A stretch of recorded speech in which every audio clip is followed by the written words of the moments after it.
The email hit my inbox like a sucker punch. Your cabin at 47 Pine Hollow is scheduled for auction in 72 hours. My heart stopped. I didn't list my cabin for sale. The cedar-scented retreat, where my late wife and I carved our initials into the porch railing, wasn't for anyone to take. I could still hear her laugh echoing off the lake. Smell the pine needles crushed under our boots during those summer nights. My hands shook as I read the sender, Pine Hollow, HOA. Those self-righteous busybodies had crossed a line. I grabbed my phone. The screens glow harsh in the dim light of my city apartment. The HOA president, Karen Whitaker, picked up on the second ring. Her voice dripping with that fake sweet tone she weaponized at every neighborhood meeting. "Oh, Tom, it's just a misunderstanding," she cooed, but I could hear the smirk. "Your cabin's been vacant too long. The bylaws allow us to list properties that drag down our community's value." Vacant. I'd been there 3 weeks ago, sanding the deck. The splintery wood rough under my palms. My wife's garden still bloomed wild with her favorite lupins. This wasn't a misunderstanding, was theft. I drove up to Pine Hollow that night, the mountain roads twisting like my gut. The air grew sharp with altitude, and my old pickup's engine growled in protest. By the time I pulled into the gravel drive, dawn was breaking, painting the lake pink. My cabin stood untouched, but a neon yellow auction sign was staked in the front yard, screaming for sale in bold letters. I ripped it out, the metal pole cold and slick with morning dew, and tossed it into the bushes. That's when I saw Karen's Mercedes idling across the street, her silhouette sharp behind the tinted glass. She didn't wave. She just watched. I stormed into the HOA office later that morning, a double-wide trailer masquerading as a community hub. The place reeked of cheap air freshener and Karen's lavender perfume. She sat behind a desk cluttered with bylaws and complaint forms, her manicured nails tapping like a metronome. "Tom, you're overreacting," she said, leaning back, her chair creaking. "The neighborhood deserves better than an absentee owner." I slammed my fist on the desk, papers scattering. "You don't get to decide what's mine." Her eyes narrowed, but her smile didn't budge. "File a complaint if you want. The board's already voted." That's when I met Lila. She was in the corner, sorting mail, her gray braids swinging as she moved. She didn't say much, but her eyes flicked to mine with a spark of something pity, maybe, or recognition. As I left, she slipped me a folded note. "Check the HOA records."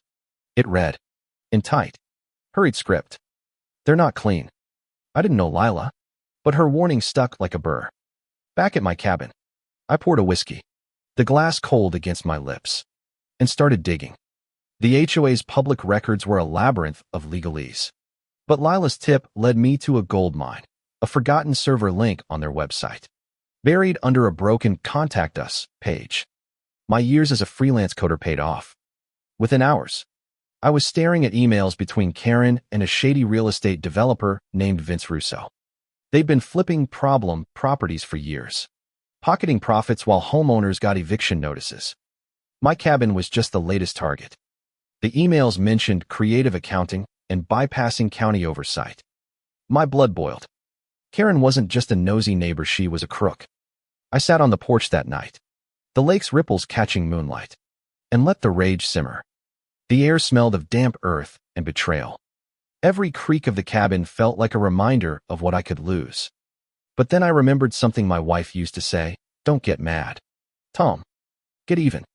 A plan formed, sharp and reckless, like a blade glinting in the dark. I called my old college buddy, Nate, a real estate lawyer with a knack for bending rules without breaking them. His voice crackled through the phone, groggy but intrigued. "You want to what?" he asked when I laid out my idea. "Sell the whole damn neighborhood," I said. "Legally." He laughed, a low, smoky sound. But by morning, he was on board. Nate found a loophole in the HOA's own bylaws.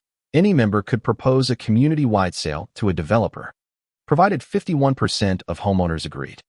Karen's board had exploited vague wording to push their own deals, but they'd left the door wide open for someone like me. The next week was a blur of strategy. I knocked on doors, my boots crunching gravel, my breath fogging in the crisp fall air. Most neighbors were fed up with Karen's rain her fines for unapproved mailboxes, her snide comments about unmowed lawns. But they were scared.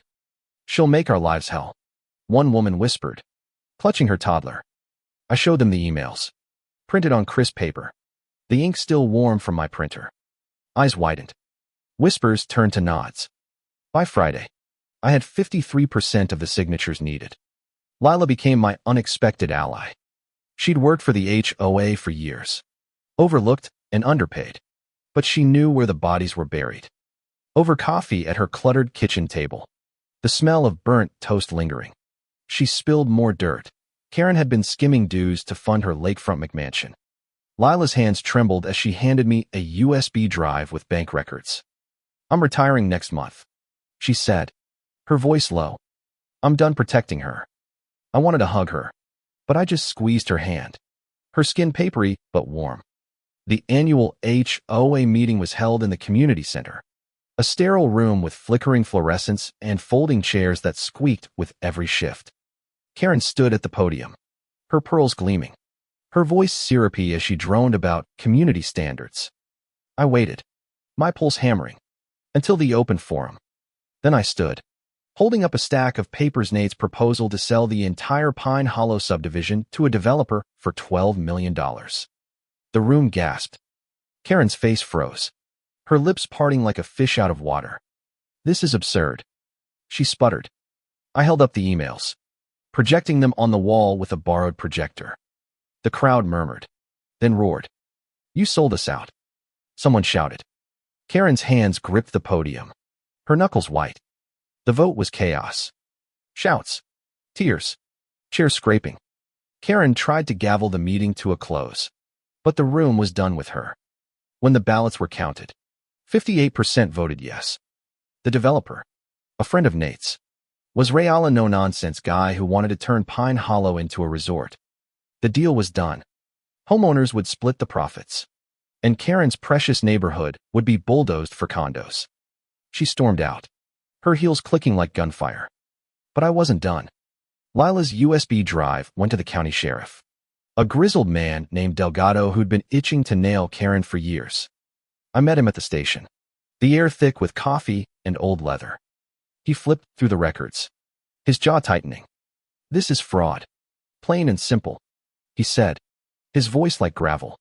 By noon, deputies were at Karen's McMansion, her screams echoing as they cuffed her. Vince Russo was picked up an hour later at a gas station, his Lexus packed with suitcases. I stood on my cabin's porch that night, the lake still as glass, reflecting a sky bruised with stars. The air smelled of freedom and pine. My wife's lupins swayed in the breeze, their petals soft as her touch. I sighed, long and slow, letting the weight of the fight slip away. The cabin was mine again. But more than that, justice had landed like a hammer. Karen's empire was dust, and Pine Hollow's people were free to start over richer, wiser, and unbound. The sheriff called me the next morning. Karen and Vince were charged with fraud, embezzlement, and conspiracy. The news spread like wildfire. Neighbors texting, laughing, crying. Lila sent me a photo of her packing her bags for a trip to Italy, her smile brighter than the sun. I poured another whiskey, the glass cool against my lips, and toasted to my wife. "We did it," I whispered. The lake didn't answer, but I swear I heard her laugh. In the end, Pine Hollow wasn't just saved, it was reborn. The developer's deal gave every homeowner enough to start fresh, whether they stayed or left. I kept my cabin, its walls holding memories no one could steal. And Karen, she'd spend years behind bars, her manicured hands useless, her voice silenced. Justice didn't just knock, it kicked the door down. And as I sat by the lake, the water lapping softly, I knew one thing for sure: no one would ever mess with my home again.